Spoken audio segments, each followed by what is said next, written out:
Olá, bom dia, boa tarde ou boa noite, enfim, dependendo da hora que você estiver ouvindo esse episódio.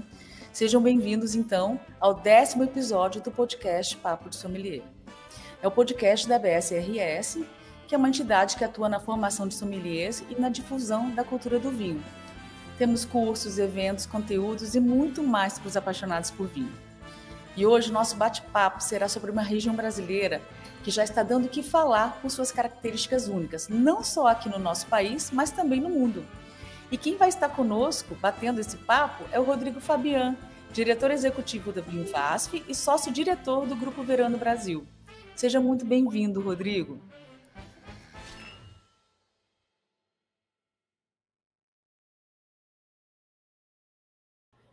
Muito obrigado, né, pelo espaço que estamos colocando, né, disponibilizando para a gente poder falar um pouquinho, né, desse novo mundo, né, desse Vale de São Francisco, que é muito rico, único e dinâmico. Pois é, então vou falar um pouquinho sobre o Vale de São Francisco. O Vale de São Francisco, então, fica na região do Sertão Nordestino. É um exemplo de viticultura tropical no Brasil e, como falei, e que chama a atenção do mundo inteiro, por ter características únicas devido ao clima semiárido da região. O Vale de São Francisco, então, fica situado entre os estados da Bahia e de Pernambuco e é conhecido por sua capacidade de produzir uvas durante todo o ano, né, Rodrigo? Todo dia tem colheita por aí, né? Então, isso resulta. Eu brinco, Marta, que o enólogo aqui no Vale de São Francisco ele não tira férias, tá? Porque todos os dias do ano, quando a gente fala todos os dias, é literalmente, né? Todos os dias, de segunda a sábado, a gente processa uva. Muito bem, então, e hoje a região responde por 15% da produção de vinhos finos brasileiros, processando em torno de 70 milhões de quilos de uva, para processamento, no caso, para vinhos, espumantes, suco de uva, né? Então, ela responde como a segunda maior região produtora de vinhos do Brasil e é a mais próxima do Equador no mundo, se situando no paralelo 8. O Vale do São Francisco também passou a utilizar recentemente, né, a IP Vale do São Francisco, que é uma das IPs que nós temos agora no Brasil também. Rodrigo, novamente seja muito bem-vindo, bom tê-lo aqui. A gente recentemente conversou aí na sua casa, assim dizendo, né? E eu fiquei impressionada com tudo que eu vi. E uma das coisas que me chamou a atenção é que, assim, apesar dela ser uma região relativamente nova nesse universo dos vinhos, né? Ela não é tão nova assim quanto eu pensava, né, Rodrigo? Exatamente, já tem mais de 50 anos de história aí, né? Os primeiros desbravadores aí, né? Que estão nessa luta, né? Uhum. Rodrigo, eu queria te convidar então para você falar um pouquinho sobre quem você é. Pronto. Eu, natural de Nova Pádua, a região da Serra Gaúcha, né? Fiz enologia no IFE em Bento Gonçalves e em 2002, no meio do ano, a gente fez uma excursão para o Nordeste. Bastou 12 dias aqui no Nordeste para dizer: eu quero voltar, é aqui que eu vou construir o meu futuro. E voltei, né? Finalizei o curso de enologia, para cá vim, né, em 2003, e desde então eu resido aqui, né? Hoje já trabalhei em algumas das vinícolas aqui e hoje também faço parte então da Vinvasf, né? No sentido de levar adiante o vinho. Eu sou entusiasta do vinho brasileiro, né? Tanto é que tem uma loja também, juntamente com minha esposa, aqui em Petrolina, onde a gente tem mais de 400 rótulos de vinho nacional, né? Então, é muito pouco isso que se vê pelo Brasil, mas é entusiasta, né? Então, e aonde tiver uma brecha para a gente estar falando de vinho, a gente está ali, né, falando um pouco disso, tá? E eu vi que, assim, você tem tido bastante trabalho, né, Rodrigo? Porque a gente marcou, remarcou, e eu vi que você estava circulando por um monte de lugares agora. Que bom saber disso, né? A gente se colocou, né, realmente à disposição dos eventos, do mercado, das feiras, né, para estar realmente difundindo, né, os vinhos, né, e é tão milenar o vinho, né? Mas ele é tão distante das pessoas, na verdade, né? É tão desconhecedor das pessoas, né? O que harmoniza com o quê? Como é que toma um vinho? Qual a temperatura, né? O conhecer dos rótulos, qual o vinho bom para a pessoa tomar, né? Então, é isso que faz com que a gente levanta da cama, né? De manhã cedo, né? Para com que cada vez mais pessoas se interessem pelo vinho e conheçam do vinho. Porque muitas vezes não se toma vinho porque não se conhece do vinho, não encontrou o seu rótulo de vinho, o seu verdadeiro paladar. Essa é a minha argumentação. E para alguém escolher e saber, quando se deparar com um rótulo feito no Vale do São Francisco, o que ele tem que entender dessa caminhada toda que vem sendo feita aí por um gaúcho, então, que se transferiu aí para o sertão do Nordeste? O Vale de São Francisco, aquilo que você estava falando anteriormente, né? A gente tem safra de uva todos os dias. Uma planta aqui, dependendo da variedade, né? A gente faz de 2 safras até 3 safras no mesmo ano da mesma planta. Mas, em média, a gente faz 2 safras e meia. O que isso reflete? Em que um ano a gente faz 2 safras na planta e no outro ano chega a fazer 3 safras. Então, são 5 safras em 2 anos. Mas como é que é isso? A gente poda todas as plantas nesse período, aí depois colhe toda a uva e depois espera um ciclo? Não. A gente poda uma quantidade de plantas por dia. Com isso, o ciclo, a gente colhe uva todos os dias. Como a gente não tem o inverno, então é verão o ano todo, a planta ela tem continuamente o seu ciclo vegetativo, né? E é o estresse da água que faz com que a gente consiga fazer com que todos os dias do ano a gente colha uva. A gente costumamente recebe pessoas do Brasil e ultimamente também do mundo, né?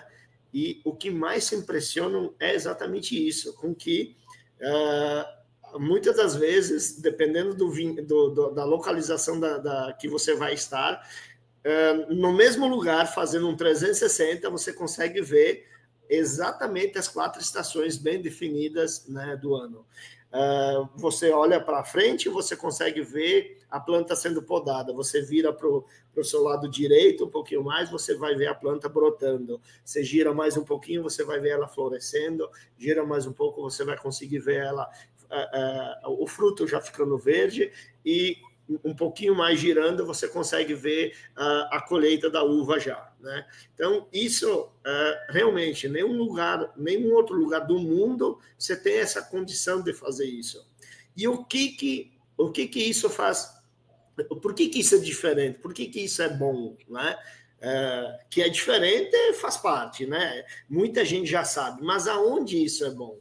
O que a gente percebe é que a gente tem uma vocação natural para vinhos brancos, para espumantes, para frisantes, para sucos de uva, né? Como a gente tem insolação o ano todo, essa maturação, esse frescor, né?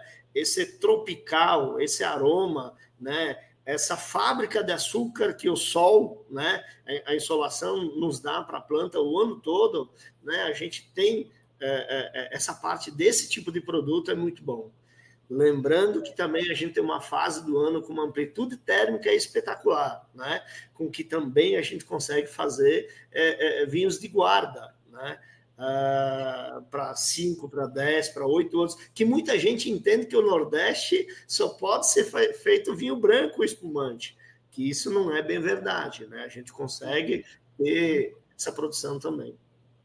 E eu lembro que quando eu estive aí, você estava passando os dados da região, e uma coisa que me chamou a atenção é que do volume total de vinhos e espumantes produzidos, né, 70% do volume total seria de produção de espumantes e frisantes, que é um produto que deu muito certo, né, Rodrigo, em termos de aceitação de mercado e de aceitação por parte do público também, né? Ainda que tenhamos tintos famosos que saem daí também, né? Então, qual que seria, assim, por que a vocação seria, então, os brancos e os frisantes, sendo que, assim, é uma região com tanto sol, com tanto calor? Porque, normalmente, a gente associa isso muito, né? Os brancos e espumantes a regiões frias ou de altitude, enfim. Eu vou lhe responder com mais perguntas, tá? Uhum. A gente tem a indicação de procedência e sempre que a gente vai estudar uma indicação de procedência, a gente tenta limitar aonde que a gente é bom, aonde que a gente é melhor. Mas como limitar a indicação de procedência para um único produto ou para um único segmento, para o Vale de São Francisco, se a gente consegue ter vários estilos de clima, né, nos determinados períodos do ano, né, e a gente consegue ter tanto para brancos, para vinhos jovens, como para guarda, né? Não é que nós somos melhores numa coisa e piores no outro. Não. Eu quero lhe dizer que a gente consegue ter essas questões, né? Em janeiro, fevereiro, março, a gente é muito bom no estilo, né? No meio do ano, a gente é muito bom em outro estilo, né, de produto. Ou seja, então tem diferença entre uma safra da primeira metade do ano e existe uma diferença de estilo da segunda metade do ano, é isso? Sim, existe essa diferença e ela é bem notória, né, tanto na produção da uva como nos estilos de vinhos, de espumantes que a gente faz, né? E eu costumo dizer que aqui a gente faz o que quer, né? Como a gente não tem interrupção do inverno, todas as outras regiões do mundo, chega o período que você não adianta mais deixar a uva na planta. A planta ela não vai mais dar continuidade, ela vai parar a fotossíntese, que vem o frio, a folha cai, né? E não tem mais maturação. Nós aqui nós não temos o frio, não tem a queda da folha. A planta ela fica vegetativa. Então, se eu quero um produto com mais acidez, com menos açúcar, eu vou colher a uva antes. Se eu quero uma uva com 16 graus de álcool, eu vou deixar essa uva maturar mais na planta, fazendo com que eu vou ter outro estilo de vinho. E se eu quiser, eu faço um blend de uma uva mais madura, de uma uva mais verdosa, vamos dizer, né? Então, a gente consegue exatamente fazer o produto que a gente quer aqui, né? E esse é o grande diferencial do Vale de São Francisco. Quando a gente diz o seguinte, que colhe uva todos os dias, o meu estoque, o nosso estoque, não o nosso da empresa, mas o do Vale de São Francisco, ele não está nos tanques, ela não está na tancagem, né? Todas as empresas, elas têm 5, 8, 10 vezes menos estoque do que a necessidade do ano de produção.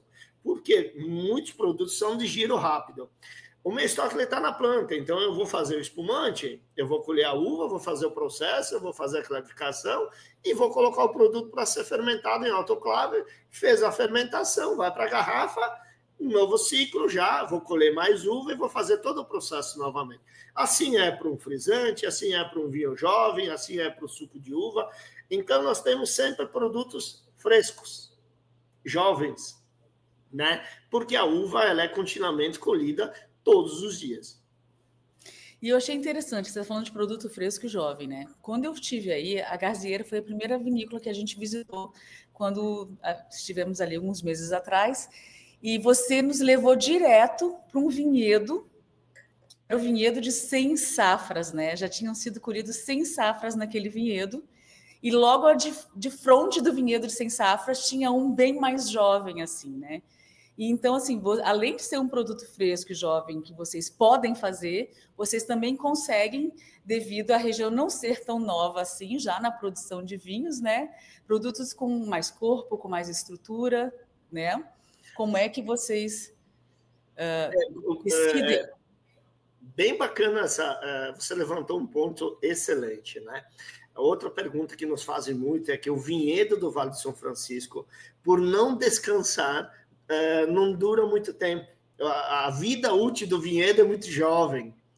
Porque são 4 meses produzindo, né? 2 meses de repouso, mais 4 meses produzindo, não é isso? Na verdade, é 1 mês de repouso, né? Uau. Em média, 30 dias de repouso, 20 a 40 dias, né, de repouso, e depois já volta ao ciclo vegetativo novamente. Então, nós temos 2 vinhedos, um de Cabernet e um de Chenin Blanc, plantado em 1983, né? Então, e com 2 safras e meia por ano, a gente, sim, já ultrapassou as 100 safras. Então, se a gente falar em idade, nós temos o segundo vinhedo mais antigo do Brasil.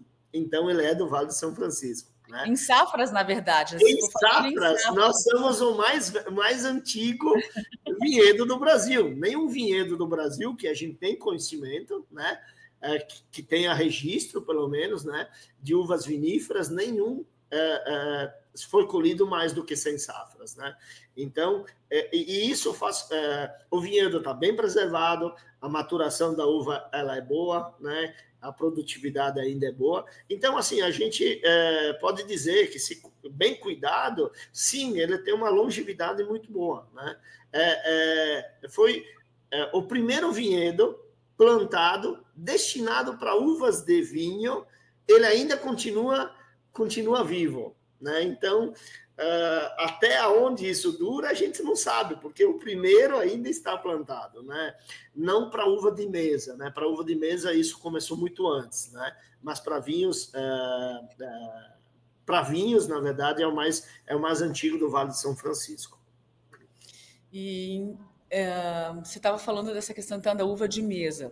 A uva de mesa para consumo in natura, eu acho que é a região de maior volume de produção do Brasil, né? Tanto que se a gente vai no supermercado e a gente vai ver as uvas sem semente, principalmente, eu estou aqui no Rio Grande do Sul, né? E é tudo o Vale de São Francisco. Eu acho que de qualquer supermercado ao redor do país, a gente encontra as uvas do Vale de São Francisco para consumo in natura, que é um volume absurdo, né? Aliás, é uva, manga, a gente tem uma série de frutas ali, né? E o volume de uva para processamento já é bem menor, né, Rodrigo? E não tão antigo assim, né? Até 2008, na crise dos Estados Unidos e da Europa, né, a crise imobiliária, a uva aqui ela era destinada praticamente em 2 períodos. A primeira janela do primeiro semestre e a segunda janela no segundo semestre, onde as trocas de inverno e outono nos 2 trópicos, onde somente o Vale de São Francisco se consegue produzir uva. Em nenhum outro lugar do mundo tem uva em 2 períodos do ano. Né? E aí o Vale de São Francisco aproveitava essa janela para exportar. Com essa crise, a uva ela teve que ser colocada num destino, e aí foi colocado no mercado brasileiro, que respondeu muito bem até hoje. Por isso que você vai em qualquer mercado, você encontra uva do Vale de São Francisco, e dificilmente você encontra ainda uma uva do Chile, de qualquer outra região. Né? Basicamente, é a uva do Vale de São Francisco. Né? E colocando aqui, anteriormente, você também colocou de que a gente tem a vocação para jovens, né? Para vinhos jovens. Sim, né? É o orgulho da gente, tá? Para quem conseguir enxergar, né? A Rio Valley, né? Com frisante, esse é o frisante rosé. A gente ganhou esse ano na grande prova de vinhos como o melhor frisante do Brasil, né? É um orgulho para a gente, porque é um trabalho que a gente vem desenvolvendo já não há muito tempo, tá? A gente é muito jovem com essa marca, temos 3 anos, mas é um trabalho bastante árduo que a gente vem fazendo, né? Então, entrando em festas como São João e vender mais, em camarote, vender mais frisante que a gente tem a latinha, né? Então, vender mais frisante de latinha do que vender cerveja. Isso eu acho que é uma luta grande, né? Que a gente vem conquistando. estar em carnaval, né? Carnaval em Salvador, carnaval em Recife, né? E vários outros tipos de eventos e festas aonde a gente está presente, né? Tanto aqui na região, como no interior, como nas capitais, né?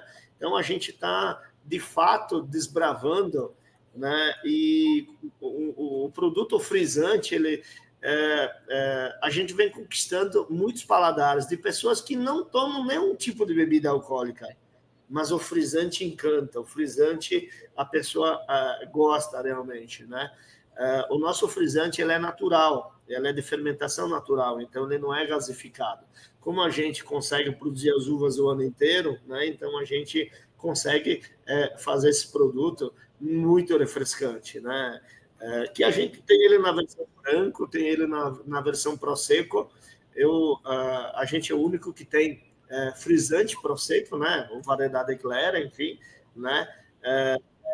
Nesse estilo, e o consumidor tá gostando muito, Marta. Muito mesmo, né? Eu queria que você segurasse esse gancho, não só esse gancho do consumidor, de mercado, de entender o gosto popular, e também do que você estava falando sobre a produção, volume e tecnologia aplicada na produção de uva, para a gente falar no segundo bloco, então, aqui do nosso podcast. E eu queria pegar esse link, porque a esposa do Rodrigo, né, Rodrigo, está fazendo um curso aqui conosco da ABS do Rio Grande do Sul, mesmo ela estando aí em Petrolina. Vocês residem em Petrolina, né, Rodrigo? Isso, em Petrolina, exatamente. Eu queria falar um pouquinho, então, que a ABS do Rio Grande do Sul, nós temos um curso de sommelier online, a gente tem o presencial, mas a ABS do Rio Grande do Sul oferece também um curso de sommelier online, e que isso tem ajudado muito, porque eu estive aí no Vale do São Francisco, conversei com o Rodrigo falou assim, a minha esposa trabalha na loja, ela queria entender um pouco mais. Eu falei assim, não, inscreve ela lá no curso da ABS, é online, vocês degustam, os alunos online recebem um kit em casa com os tubetes, então toda aula tem degustação de vinhos, em toda aula é obrigatório ter a degustação dos vinhos. Os professores, eles são os mesmos do presencial, são professores super reconhecidos no mercado, né, do setor do vinho. E a vantagem é que você assiste a aula online, ao vivo, então você interage com os professores, mas você também, se por uma questão, naquele dia, naquele momento da aula, você não pôde participar, você consegue recuperar aquela aula posteriormente, porque ela fica gravada. Então, você consegue recuperar aquela aula no momento que você tenha disponibilidade e continua seguindo nos próximos dias, online, ao vivo, com os professores. E, além da esposa do Rodrigo que começou a fazer, eu tive na Terra Nova, e quando eu cheguei lá, a pessoa que estava coordenando agora o enoturismo lá é um sommelier formado pela ABS do Rio Grande do Sul também, né? Então, esse curso de sommelier profissional, ele está ajudando muito a qualificar pessoas também de fora do Rio Grande do Sul. Isso é sensacional. E eu fiquei muito feliz de vê-los, né, aí no Vale do São Francisco, porque eu pensei assim, gente, o Vale do São Francisco já está nesse nível de profissionalização, não só de produto, mas de aceitação de mercado, né? E de emprego de profissionais do vinho também mais especializados, né? Muito. Eu vou te ajudar aqui pela ABS, tá? A minha esposa está muito feliz com o curso. Ai, que bom. E eu, de vez em quando, também passo por ali, escuto um pouquinho, tá? É muito produtivo, tá? É muito bacana, né? Para quem quer realmente aprender, né? A gente percebe que não é um curso superficial, é um curso que realmente vai aprofundando, né? E vai colocando assuntos que é de interesse, né? Para a pessoa aprender e poder depois transmitir para outras pessoas, né? E sim, tecnologia é muito aplicada aqui no Vale do São Francisco, né? Tanto na produção das uvas, assim como na elaboração dos vinhos, tá? A gente pode falar agora ou fica para o próximo bloco? Não, eu já fiz a nossa pausa, só para complementar então. Nós estamos já com as inscrições abertas para a próxima turma de sommelier online, que vai ser a última do ano. né? Então, quem quiser ainda iniciar a formação de profissional, de sommelier profissional esse ano ainda de 2025, as vagas já estão disponibilizadas, já podem ser feitas as matrículas. As aulas vão iniciar no dia 28 de outubro, ali no finalzinho do ano, e não deixem para a última hora, porque pode ser que já não tenha mais vagas disponíveis. É um número limitado de alunos, né, por turma, e graças a Deus a gente é bastante demandado. Então, acesse lá o site www.absrs.com.br e tem lá o link para acessar, então, onde você pode se matricular para fazer o curso de sommelier profissional online. E sim, podemos falar agora, então, dessa tecnologia toda que eu assisti e fiquei de queixo caído que vocês têm aí. Primeiro, Marta, eu vou lhe dizer que o Vale de São Francisco ele é único em muitas questões, né? Então, tudo que a gente tem escrito até hoje é de clima temperado, não é de clima tropical, né? Então, a gente, de fato, precisou aprender.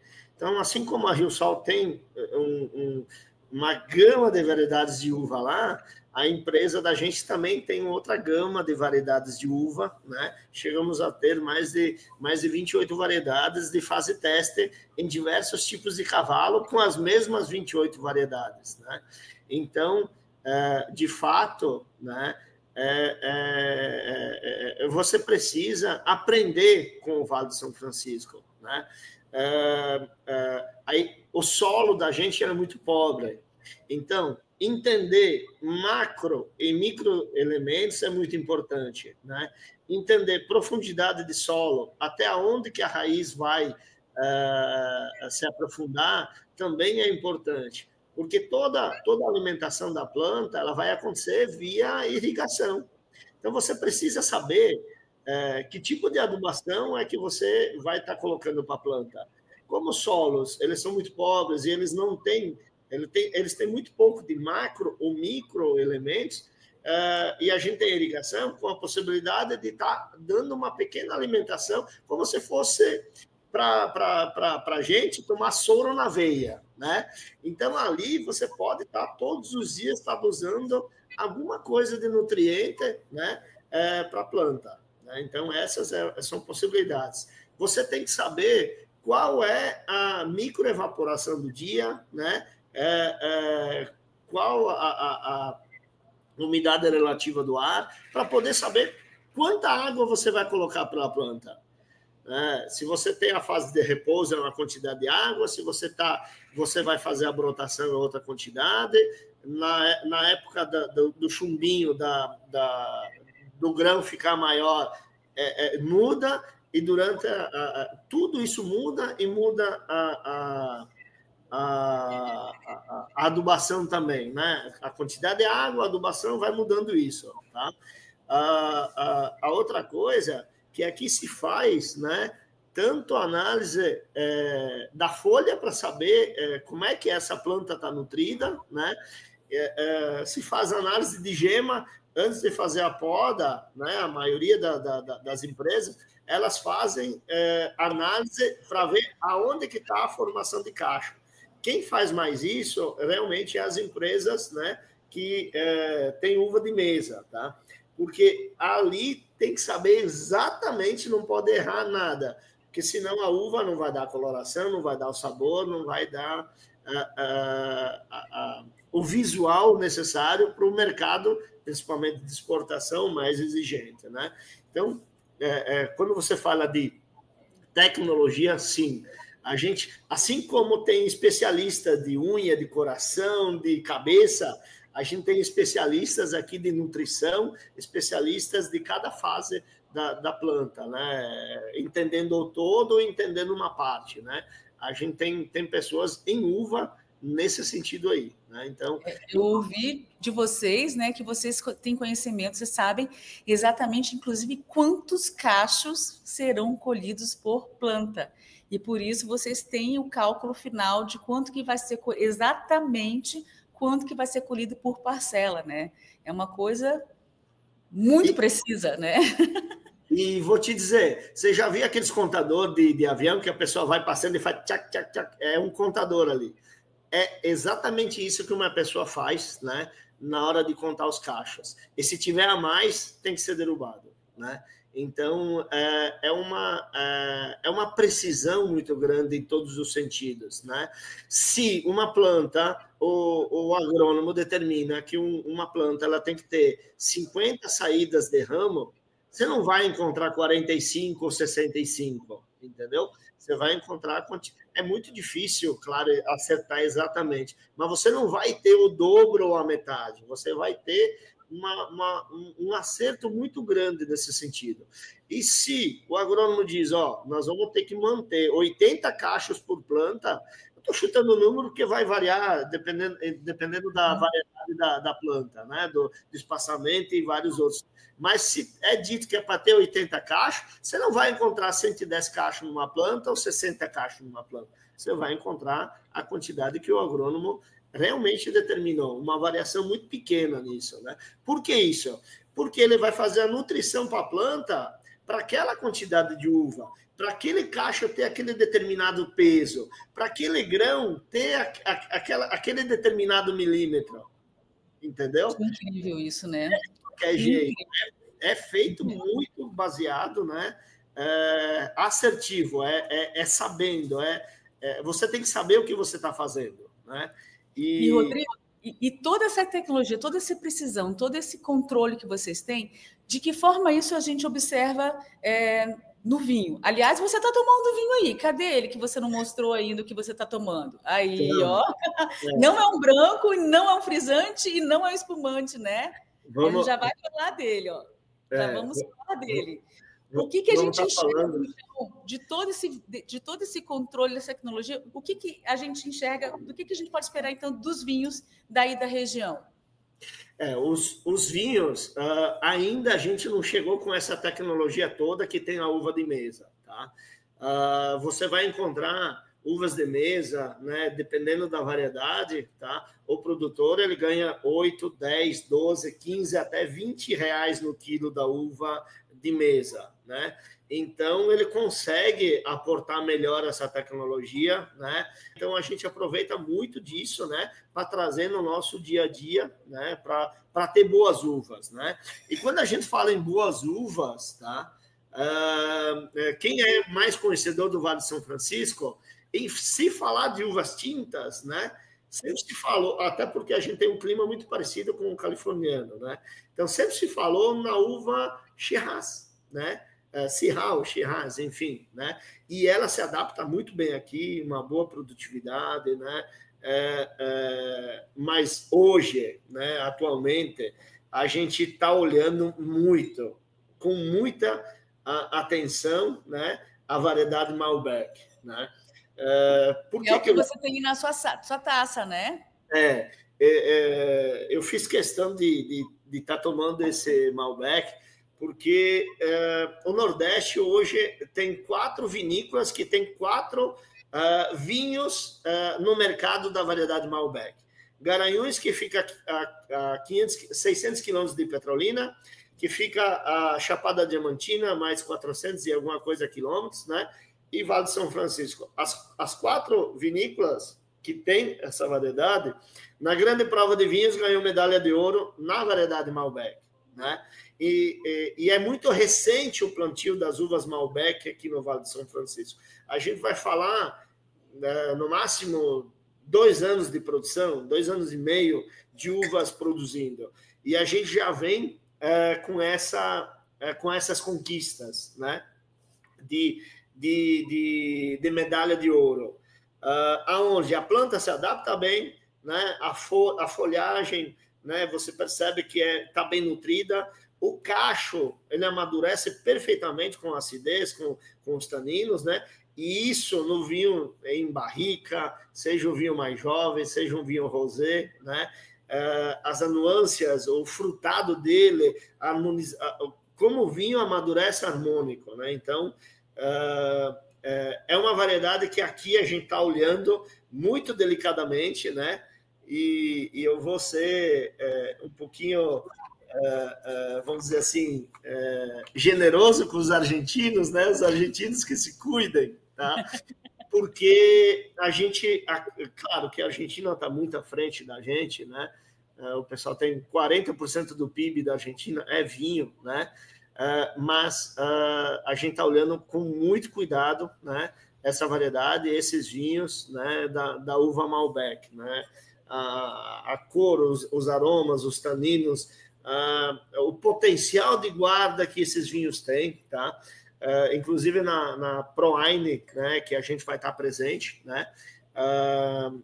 A gente vai estar lançando um Malbec que sim, 18 meses de barrica de carvalho francesa, né? Então, quem passar por lá, quem estiver nos visitando, vai ter essa possibilidade, né, de provar esses vinhos, então. Então, antes você estava falando dessa questão desse entendimento que existe de mercado de que vinho do Vale do São Francisco não é para guarda. Apesar da vocação ser para vinhos jovens, leves, frescos, né? Também já tem um breve histórico mostrando que também segura bem vinhos mais longevos que são produzidos aí, né, Rodrigo? Sim, a gente tem a vinícola Miolo, né, que ela tem uma unidade aqui como Terra Nova, e eu sou um fã número 1 do vinho Shiraz que eles têm, que é o Testardi, né? E eu não sei se tem alguém no Brasil que tem de todas as safras. Eu ainda tenho, no mínimo, um exemplar ainda, né, de todas as safras. E o primeiro dele foi da safra 2010. Tem um ano, mais ou menos, que eu abri uma garrafa da safra 2010, então a gente tinha 14 anos esse vinho. Espetacular, né? Ainda num potencial, né? Não vou dizer potencial, mas eu vou dizer numa situação muito boa ainda, né? Desse vinho. E a gente está falando do primeiro grande vinho que foi elaborado para ser de guarda, né? Então, como aqui a gente pode dizer que toda semana, ou cada 15 dias, a gente tem uma safra de uva um pouquinho diferente com o seu clima, com algumas adaptações, né, melhorias, enfim, mudanças, toda hora a gente pode fazer, né, novos experimentos, a gente vai conhecendo, né, muito do vinho. A gente tem o poder, né, de, essa semana, fazer um tipo de experiência. Após a fermentação, a gente dizer, não, eu quero fazer um outro estilo de vinho. Você vai processar a uva e você já faz outro tipo de vinho.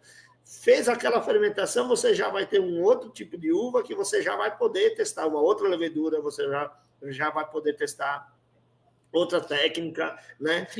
Eu fiquei muito impressionado com isso, com a versatilidade, a rapidez com que se consegue, né? Não tem que esperar a próxima safra para poder se fazer testes, né? Como todo dia vocês estão colhendo uva, né? Testou, quero ajustar alguma coisa, já daqui a uns meses já ajusta de novo e assim vai fazendo, né? Isso é muito legal. Então, pegando esse gancho ali também que você estava falando, então, dos vinhos tintos e da Malbec, eu queria que você falasse um pouco desse vinho aí, desse Garziera Malbec. Você me apresentou antes a Rio Valley, que é uma das marcas do Grupo Verano Brasil, e a Garziera é a outra marca que vocês têm, né? Que é desse vinho que você está tomando, né? Isso. A empresa, né, é constituída, o nosso sócio-diretor, o nosso sócio majoritário, Jorge Garziera, ele está no Vale de São Francisco há 50 anos e ele é de Garibaldi, né? Veio pro Vale para começar esse trabalho em 1975, né? E desde então ele está no Vale, né? Eu estou há 22 anos no Vale de São Francisco, né, trabalhando como enólogo, e alguns anos como sócio de Jorge, né, nessa empeleita, vamos dizer assim. Né? E a gente tem algumas marcas, e a gente tem 2 vinícolas, então ficava tudo muito difícil de explicar quem éramos a gente. Então, hoje a gente se pronuncia como Verano Brasil, onde isso é detentora da Rio Valley, da Garziera, das vinícolas e das demais marcas e do enoturismo, enfim, de um todo. Né? E falar desse vinho, né, o Reserva Malbec, né,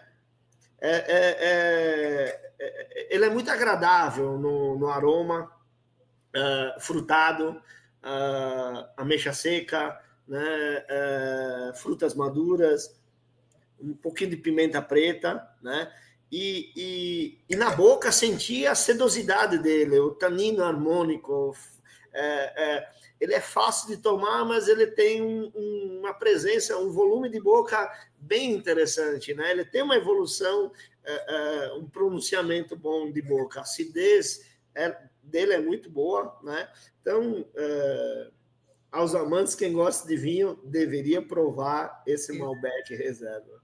Eu provei e tenho uma garrafa na minha adega lá em casa, que está lá para quando eu voltar. Hoje eu vou falar então um pouco desse vinho que eu estou tomando aqui. Não é um vinho do Vale de São Francisco, mas é um vinho de uma região nova, muito nova, mas assim, extremamente nova. É um bebê quase praticamente recém-nascido. Eu estou na Serra Fluminense, aqui na Serra do Rio de Janeiro, numa vinícola chamada Maturano, que recém está sendo inaugurada mesmo, né? Um projeto maravilhoso que a gente pode falar sobre ele num outro podcast, quem sabe, mais adiante. E é um Sauvignon Blanc, portanto, né?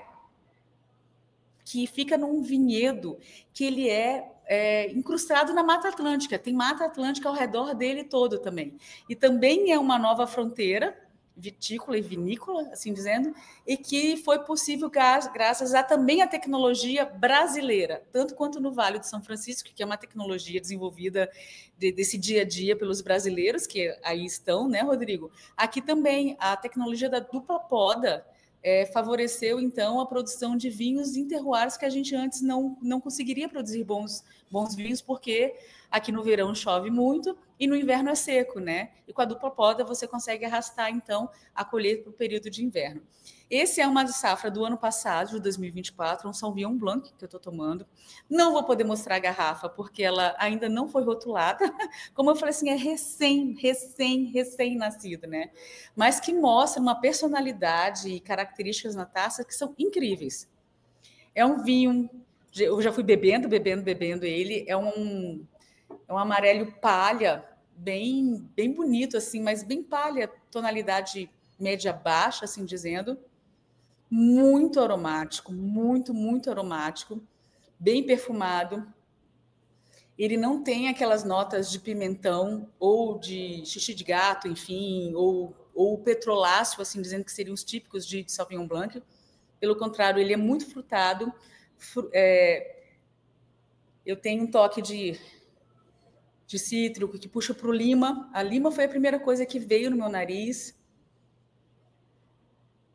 Tem uma arruda mais leve, e esse arruda só apareceu porque ele já está na minha taça há algum tempo, porque de início, quando ele estava geladinho, não se sentia. Agora que ela veio, a lima, eu encontro também isso. E na boca,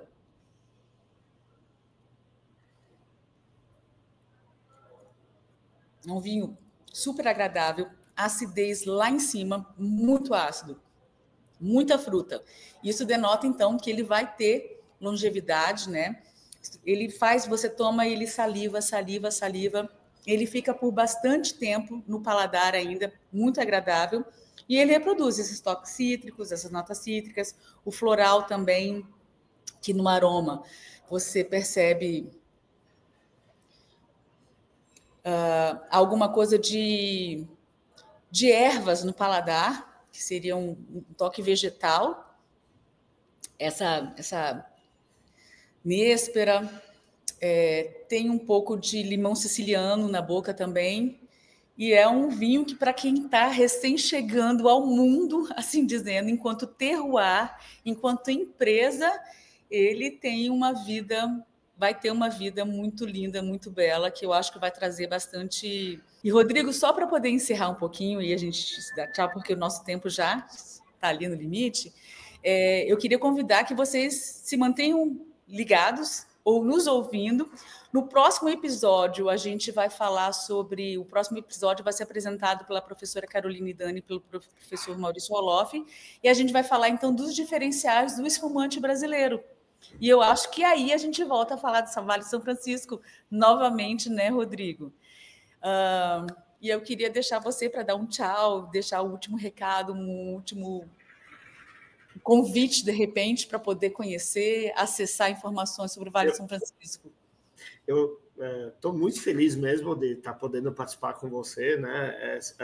E poder divulgar um pouco o que a gente está fazendo aqui, né? O que são nossos produtos, quais são as nossas qualidades, né? Quem estiver ouvindo e puder, né, tiver como dar uma espiadinha no Instagram, né, no nosso principal Instagram, que é @Rio Valley, né, com 2 L e Y no final, oficial, tá? A gente tem um Instagram bem bacana ali de eventos que a gente participa. Rodrigo, mais uma vez, muito obrigado pela sua pelo ter aceitado esse convite de participar do podcast. Conte conosco, sucesso para vocês e para todo o Brasil, enfim. E eu, então, aqui também deixo o convite para que vocês também acessem as redes sociais da ABS-RS, né? Instagram, LinkedIn, Facebook, YouTube, o nosso podcast e o nosso site, que tem muitas informações. Um abraço e, mais uma vez, muito obrigado. Vida longa para o vinho do Vale do São Francisco e para o vinho brasileiro.